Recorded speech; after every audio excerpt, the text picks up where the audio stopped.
आप देख रहे हैं न्यूज 18 राजस्थान, आपके साथ मैं हूं अभिषेक। न्यूज 18 प्राइम में आज सबसे पहले बात करेंगे वैक्सीनेशन पर भारत के ऐतिहासिक रिकॉर्ड की, जिसे लेकर पीएम मोदी ने कहा कि यह नए भारत का नया अध्याय है। फिर बात होगी बॉलीवुड के नशेड़ी गैंग्स पर एनसीबी के बढ़ते शिकंजे की, और आखिर में बात मरुधरा में कल होने वाले पटवारी एग्जाम की, जिसे लेकर प्रशासन और पुलिस मुस्तैद है। चलिए, सब 100 करोड़ वैक्सीन डोज की सफलता के बाद आज पीएम मोदी ने देश को संबोधित किया।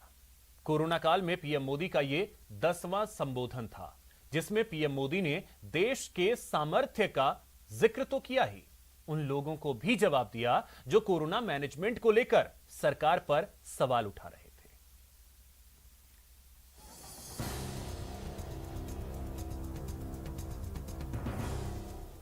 प्रधानमंत्री नरेंद्र मोदी ने एक बार फिर देश को संबोधित किया। नमस्कार। देश में कोरोना वैक्सीन के 100 करोड़ डोज लगने के बाद पीएम मोदी का ये पहला संबोधन था, जिसमें पीएम मोदी ने संबोधन की शुरुआत में ही 100 करोड़ डोज की चर्चा की और टीकाकरण की सफलता को देश का सामर्थ्य बताया। ये केवल एक आंकड़ा नहीं है, ये देश के सामर्थ्य का प्रतिबिंब है, इतिहास के नए अध्याय की रचना है। ये उस नए भारत की तस्वीर है जो कठिन लक्ष्य निर्धारित कर उन्हें हासिल करना जानता है। इस महामारी से वही देश अच्छे से लड़ रहा है जिसके पास सामर्थ्य है, जिसके पास वैक्सीन है। कोरोना काल की शुरुआत में भारत को लेकर भी कई सवाल थे कि बिना वैक्सीन भारत कैसे लड़ेगा। पीएम मोदी ने अपने संबोधन में इस बात का भी जिक्र किया। भांति भांति के सवाल थे, लेकिन आज ये 100 करोड़ वैक्सीन डोज हर सवाल का जवाब दे रहा है। भारत ने अपने नागरिकों को 100 करोड़ वैक्सीन डोज लगाई है, और वो भी मुफ्त, बिना पैसा लिए।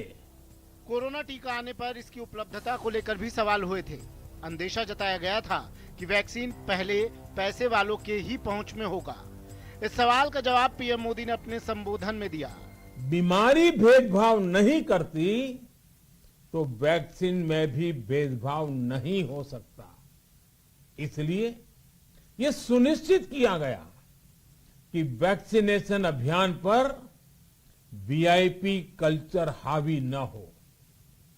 कोई कितने ही बड़े पद पर क्यों न रहा हो, कितना ही धनी क्यों न रहा हो, उसे वैक्सीन सामान्य नागरिकों की तरह ही मिलेगी। यहाँ पीएम मोदी ने ताली और थाली बजाने पर हुई आलोचना का भी जवाब दिया। अपनी एकजुटता को ऊर्जा देने के लिए ताली थाली बजाई, दिए जलाए, तब कुछ लोगों ने कहा था कि क्या इससे बीमारी भाग जाएगी। लेकिन हम सभी को उसमें देश की एकता दिखी, सामूहिक शक्ति का जागरण दिखा। दीपावली से पहले दिए अपने संबोधन में पीएम मोदी ने एक बार फिर वोकल फॉर लोकल पर जोर दिया और कहा कि टीकाकरण के बाद ये दिवाली रेहड़ी पटरी वालों के लिए नई उम्मीद लेकर आई है। 100 करोड़ वैक्सीन डोज हमारे छोटे छोटे दुकानदारों, हमारे छोटे छोटे उद्यमियों, हमारे रेहड़ी पटरी वाले भाइयों बहनों, सभी के लिए आशा की किरण बनकर आई है। साथियों, आज हमारे सामने अमृत महोत्सव के संकल्प है, तो ऐसे में हमारी ये सफलता हमें एक नया आत्मविश्वास दिलाती है। पीएम मोदी ने त्योहारों पर लोगों को सावधान रहने के लिए कहा और हमेशा मास्क लगाकर रखने की अपील की। कवच कितना ही उत्तम हो, कवच कितना ही आधुनिक हो, कवच से सुरक्षा की पूरी गारंटी हो, तो भी जब तक युद्ध चल रहा है, हथियार नहीं डाले जाते। बता दें कि कोरोना के समय में प्रधानमंत्री का देश के नाम ये 10वां संबोधन था। इससे पहले प्रधानमंत्री ने पिछली बार 7 जून को देश को संबोधित किया था, जिसमें पीएम ने 18+ वाले सभी को मुफ्त वैक्सीन का ऐलान किया था। Bureau report, news 18 network.